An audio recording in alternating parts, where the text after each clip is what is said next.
In a climate fraught with economic uncertainty, a prominent economist recently voiced a stark warning regarding the potential ramifications of the Trump administration's aggressive tariff policies. With a significant increase in tariffs, including a proposed 25% duty on imported cars, concerns are mounting that such measures could inflict irreparable damage on the U.S. auto industry. This cautionary outlook arrives at a time when inflation is on the rise, consumer spending is faltering, and the broader economic landscape appears increasingly precarious. The latest data from the Commerce Department reveals that consumer prices surged by 2.5% in February compared to the previous year, matching January's annual pace. Core prices, which exclude the often volatile categories of food and energy, rose even more sharply at 2.8%. Economists typically regard core inflation as a more reliable indicator of long-term trends. And the persistent elevation above the Federal Reserve's 2% target complicates the central bank's ability to implement interest rate cuts. Stephen Brown, an economist at Capital Economics, summarized the sentiment succinctly: inflation too hot and spending too cold. The Fed is unlikely to cut interest rates this year. This economic cooling is reflected in consumer behavior, with spending growth stalling as inflation rises. February saw a mere 0.4% increase in spending, but when adjusted for inflation, the increase shrank to just 0.1%. This suggests that many consumers are prioritizing essential goods, potentially in anticipation of future price hikes due to the tariffs. Joseph Bruswalis, chief economist at RSM, noted the shift in consumer spending patterns, stating, "The fact that consumers chose to increase outlays on goods that are about to see price increases at the expense of the far more economically important service sector provides insight into the mindset of the consumer." The economic anxiety is palpable, with the University of Michigan's Consumer Sentiment Survey showing a notable decline in Americans' outlook for the economy. This erosion of confidence transcends political affiliations, as highlighted by survey director Joanne Su, who noted that Republicans joined independents and Democrats in expressing worsening expectations since February for their personal finances, business conditions, unemployment, and inflation. As tariffs on Chinese imports and other goods begin to take effect, the implications for various sectors are becoming clearer. Agricultural economists have voiced concerns that the U.S. is already embroiled in a trade war, with over 90% of surveyed economists predicting that the administration's tariff strategy will not yield long-term benefits for American agriculture. One economist drew parallels to past failures, noting that food as a weapon doesn't have a successful track record, referencing the challenges faced during Jimmy Carter's presidency. Moreover, the impact of these tariffs is not limited to agriculture or consumer spending. It extends to the auto industry, which is bracing for potentially severe repercussions. The economist's warning about irreparable damage underscores the fragility of the automotive sector, which is already grappling with supply chain disruptions and changing consumer preferences. In this complex economic landscape, the interplay between inflation, tariffs, and consumer sentiment presents a formidable challenge for policymakers. As the Federal Reserve navigates these turbulent waters, the outlook remains uncertain. The rising tide of inflation could necessitate further policy adjustments, while consumer hesitance may stifle growth in the months ahead. As we look to the future, the economic consequences of the current administration's trade policies will likely continue to unfold, shaping the landscape for both consumers and businesses alike. The budding fears of a trade war and the slow but steady rise of inflation are issues that not only demand immediate attention but also pose questions about the long-term viability of the economic strategies in play. As the administration grapples with these challenges, the hope remains that thoughtful dialogue and strategic planning can help steer the economy toward a more stable and prosperous path. In a thrilling turn of events, as March Madness continues to captivate basketball fans across the nation, Texas Tech and Florida have officially confirmed their matchup in the Elite Eight round of the NCAA tournament, scheduled for Saturday, March 29, 2025. This highly anticipated game will tip off at 6 p.m. Eastern Time, drawing in loyal supporters and curious spectators alike. Both teams have demonstrated remarkable skill and determination throughout the tournament, setting the stage for what promises to be an exhilarating clash. The excitement surrounding the game is palpable, especially for Texas Tech, who are looking to build on their impressive run.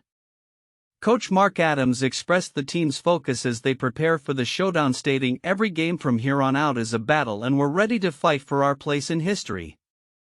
The Red Raiders have been formidable opponents, showcasing a blend of strategic offense and tenacious defense that has propelled them to this stage. Meanwhile, Florida enters the game with a strong momentum of their own after a series of impressive performances highlighted by standout player Colin Castleton, who has been a dominant force in the paint. "We've prepared for this moment and we know how important it is for our program and our fans," Castleton remarked. The Gators have a rich history in the tournament and their experience could play a crucial role in this high-stakes encounter. As the countdown to the game begins, analysts are weighing in on the potential strategies both teams might employ. Texas Tech is known for its aggressive defense, which could pose significant challenges for Florida's scoring capabilities. Conversely, Florida's ability to adapt under pressure has been a key factor in their success thus far, and they will need to leverage this adaptability to counter Texas Tech's defensive prowess. The outcome of this match not only holds implications for the teams involved but also for the broader landscape of college basketball. With each passing game, the stakes get higher and the path to the Final Four becomes more treacherous. Fans are eagerly awaiting this pivotal moment in the tournament as both teams vie for a coveted spot in the semifinals. Looking ahead, the excitement does not end with this matchup. The implications of the game will resonate throughout the rest of the tournament, influencing predictions and expectations as teams battle for the ultimate prize. As Texas Tech and Florida prepare to face off, basketball enthusiasts can expect a display of skill, strategy, and determination that embodies the spirit of March Madness. The game is set to be a defining moment in the tournament, and all eyes will be on the court as history unfolds. In a significant leadership shift, Delaware County native Sherry Phillips has been appointed as the new CEO of Forbes, marking a pivotal moment in the company's storied history. Phillips, a seasoned executive with a robust background in media and finance, steps into her role amidst a rapidly evolving landscape where digital transformation and consumer engagement are paramount. Her appointment is seen not only as a testament to her capabilities but also as a strategic move for Forbes as it seeks to navigate the complexities of the modern media environment. Phillips brings to Forbes a wealth of experience, having previously held key positions at various major media organizations. In her introductory remarks, she emphasized her commitment to innovation and integrity, stating, "Forbes has a legacy of excellence and I am excited to build on that foundation while embracing the future of media." Her vision aligns with the company's goal of enhancing its digital presence and expanding its reach among younger audiences, an initiative that will require both creativity and adaptability. The timing of Phillips's appointment is particularly noteworthy, occurring against the backdrop of a broader media industry that is grappling with challenges such as declining print revenues and the need to attract digital subscribers. Forbes, known for its authoritative content and high-profile lists including the Forbes 400 and World's Billionaires, is at a crossroads. Under Phillips's leadership, the company aims to innovate its content strategy, leveraging data analytics and audience insights to create more engaging and personalized experiences for its readers. Industry analysts have lauded Phillips's selection, noting her track record of driving growth and her ability to foster a culture of collaboration. Sherry's leadership style is transformative. She has a unique ability to inspire teams and cultivate talent, commented industry expert Mark Thompson. This perspective is crucial as Forbes seeks to empower its workforce to adapt to the fast-paced changes in media consumption. Moreover, Phillips's appointment comes at a time when the competition in digital media is intensifying. Forbes is not only competing with other legacy media brands but also with emerging digital platforms that prioritize quick, accessible content. To counteract this, Phillips is expected to focus on diversifying revenue streams, including partnerships and subscriptions, which have become critical for media sustainability. As Phillips begins her tenure, she faces the challenge of maintaining Forbes's esteemed reputation while innovating to keep pace with market trends. The media landscape is shifting rapidly, and the strategies she implements will be closely scrutinized by both industry peers and the public. However, with her extensive background and a clear vision for the future, there is optimism around her ability to lead Forbes into its next chapter. Looking ahead, the media landscape promises to remain dynamic, and Phillips's leadership will be instrumental in shaping Forbes's response to emerging trends. Her focus on digital innovation and audience engagement will be key as the company seeks to redefine its role in a world where information is increasingly consumed in diverse formats. As Phillips takes the helm, the industry will be watching closely to see how her strategies unfold in the coming months, marking a new era for one of the world's most recognized media brands. American worker confidence has plummeted to unprecedented lows, signaling a troubling trend for the U.S. labor market. According to recent research from LinkedIn, the worker confidence score for February 2025 has reached a record low of +24. A stark decline from the previous month and lower than the levels seen during the peak of the COVID-19 pandemic in April 2020. This sharp 9-point drop highlights the growing anxiety among employees about their job security and financial future. The decline in confidence is largely attributed to a slowing jobs market, new economic policies that workers perceive as potentially harmful, and the looming threat of artificial intelligence displacing human jobs. Drew McCaskill, a career expert at LinkedIn, emphasized that this dip reflects a broader sentiment among workers who feel they lack the agency to improve their financial situations. When you feel like you don't have the power, your confidence in your own stability wanes, McCaskill told Fortune. In recent years, the job market had favored workers, enabling many to secure better wages by switching jobs. However, that landscape has drastically changed. The number of applicants per job posting on LinkedIn has surged nearly 70% since 2022, while hiring has decreased by 3.4% from February 2024 to February 2025. This shift has created an employer's marketplace, making it increasingly difficult for job seekers to find suitable positions.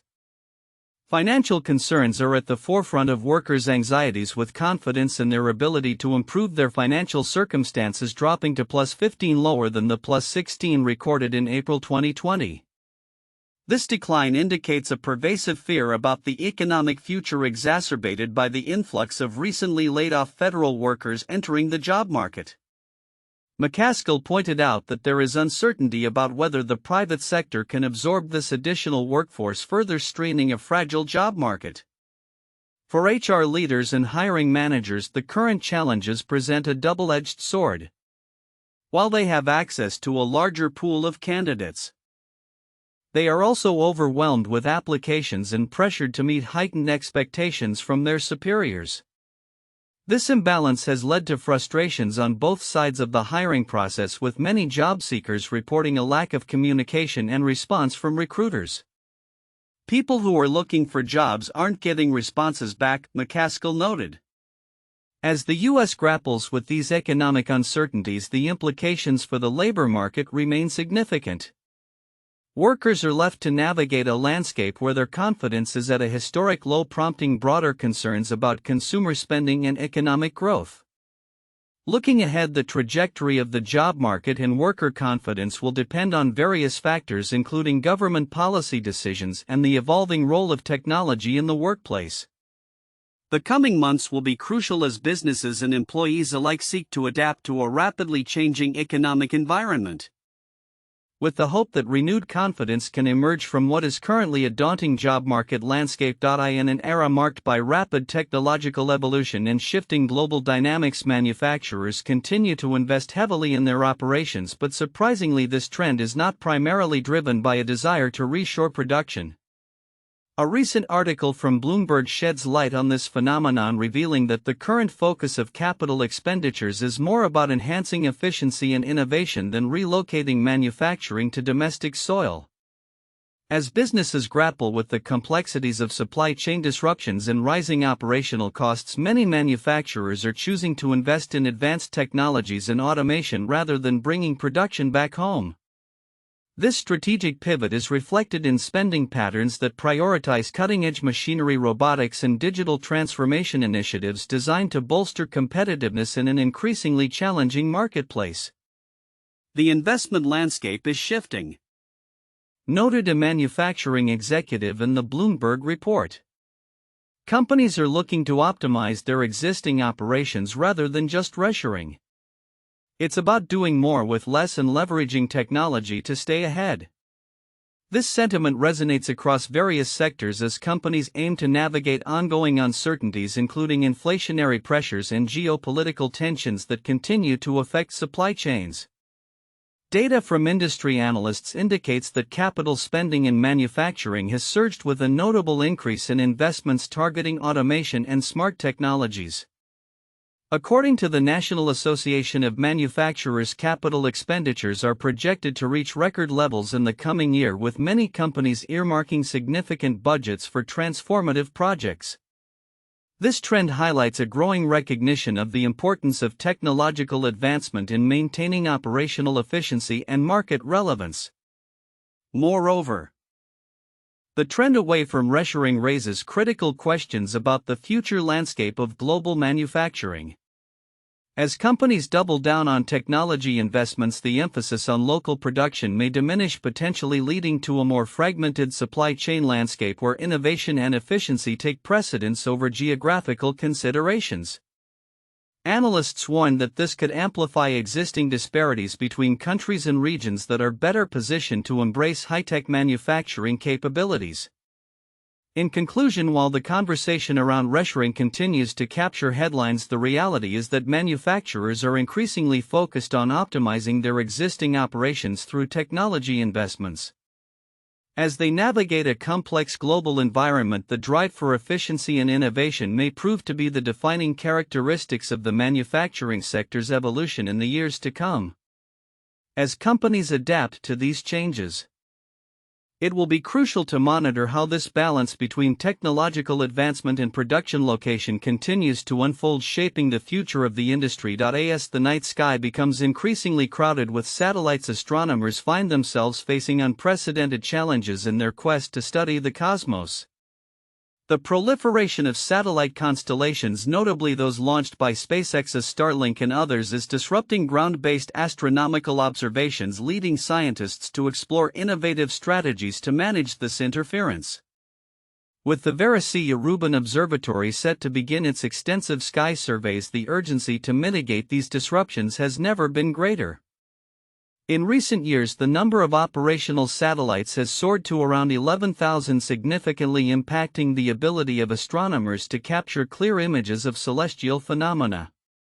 SpaceX alone has deployed over 7,000 Starlink satellites since 2019, with additional contributions from OneWeb and other companies. This rapid expansion poses a dual challenge. While satellites are essential for global internet connectivity and emergency communications, they also create bright streaks in images and generate electromagnetic interference that hampers scientific data collection. Giuliana Radola, a space policy researcher at the Sant'Anna School of Advanced Studies in Pisa, Italy, notes a shift in attitudes among astronomers who are now actively collaborating with satellite companies to address these issues. There is growing interest in collaborating and finding solutions together, she states. This cooperative approach is crucial as astronomers adapt to a new landscape where satellite visibility is an increasing concern. One of the key strategies to mitigate satellite interference involves real-time tracking of satellite positions. The International Astronomical Union (IAU) has established the Center for the Protection of the Dark and Quiet Sky from Satellite Constellation Interference, which serves as a resource for researchers. Among its tools is SatChecker, a system that utilizes a public database of satellite orbits to help astronomers avoid interference during observations. Mike Peel, an astronomer at Imperial College London, emphasizes the importance of minimizing surprise in satellite encounters. The aim is to minimize the surprise, he explains. Despite these advancements, challenges remain. Current tracking methods can be hampered by atmospheric drag and the unpredictable maneuvering of satellites, making it difficult for astronomers to accurately predict when and where interference may occur. As the number of satellites in low Earth orbit is projected to rise to around 40,000, the potential for data loss becomes a pressing concern. Simulations suggest that as many as 10% of images captured by the Rubin Observatory could be compromised by satellite trails. The Rubin Observatory, with its $810 million investment and powerful 8.4-meter telescope, is particularly susceptible to interference. Its design enables frequent wide-field surveys essential for detecting rapid celestial events such as incoming asteroids or supernovae. However, astronomers are acutely aware of the potential pitfalls. In 2017, researchers mistook a satellite reflection for a distant cosmic explosion.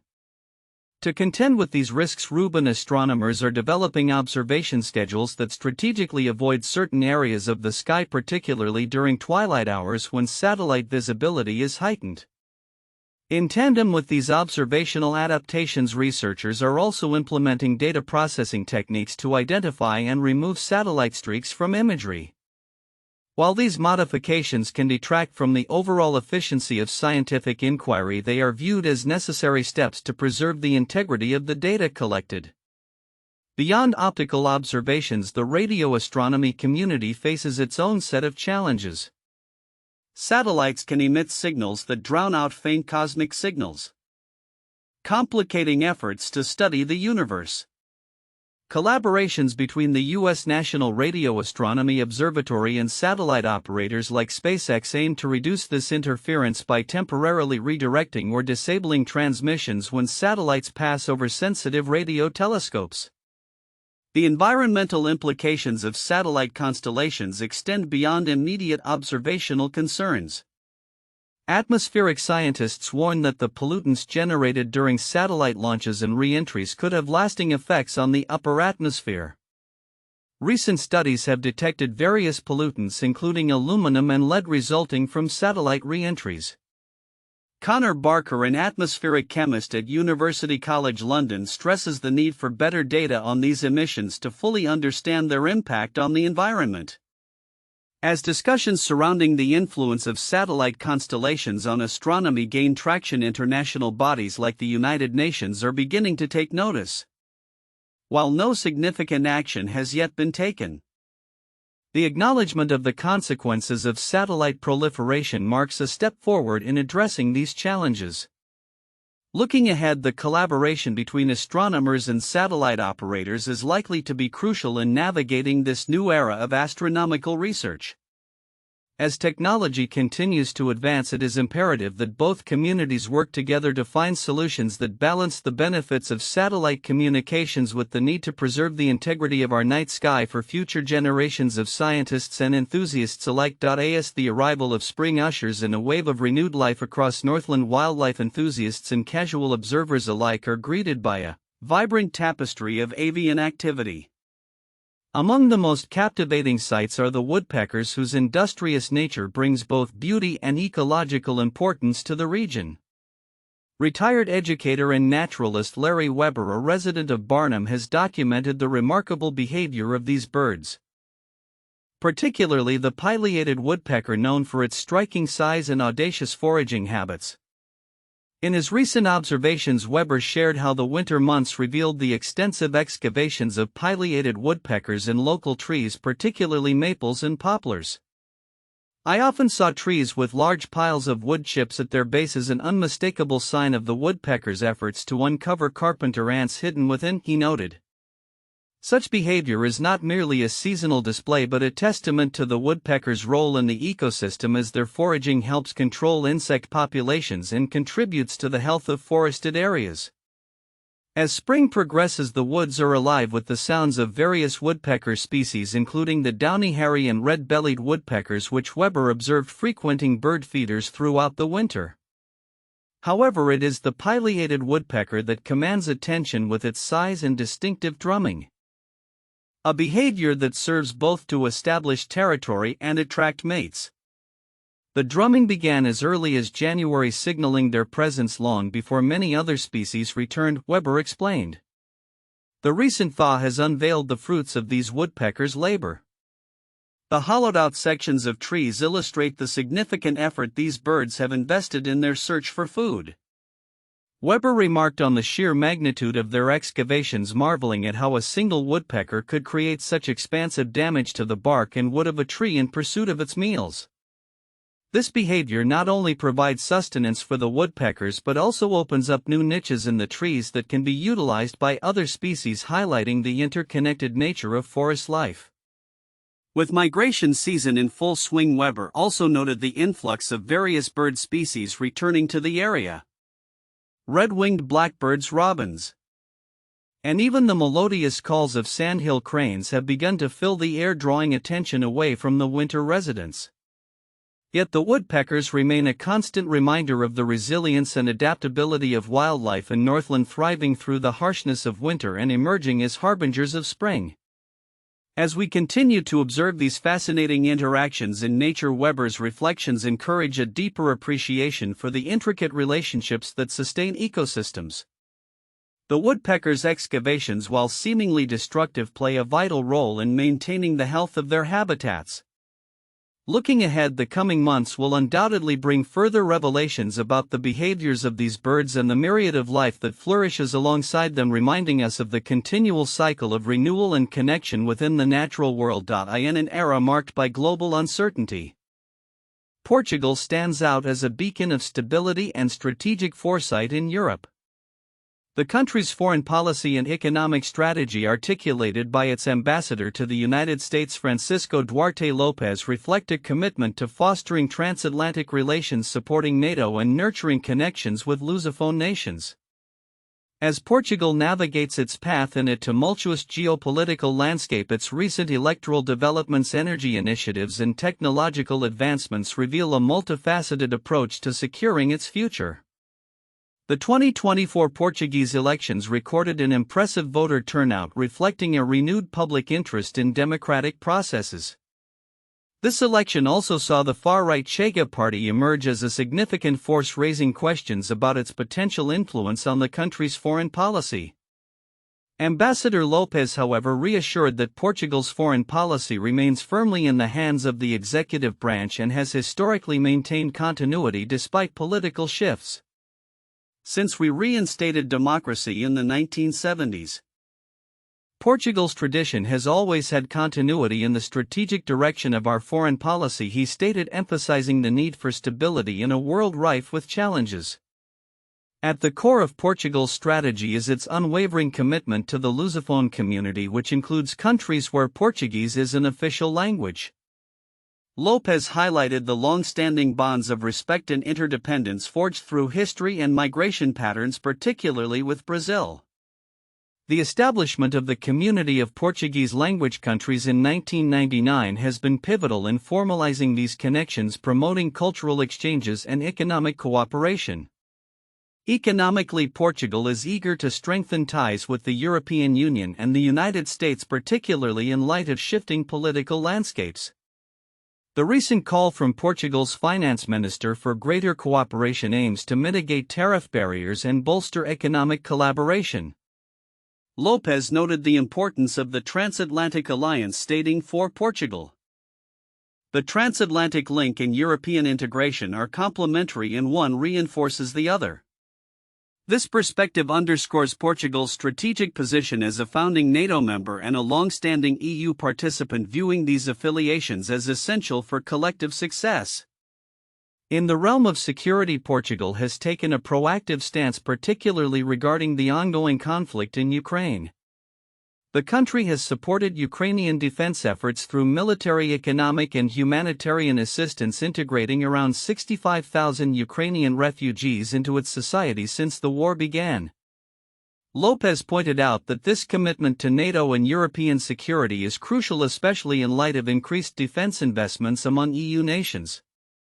He emphasized that enhancing European defense capabilities does not detract from NATO's role but rather complements its mission.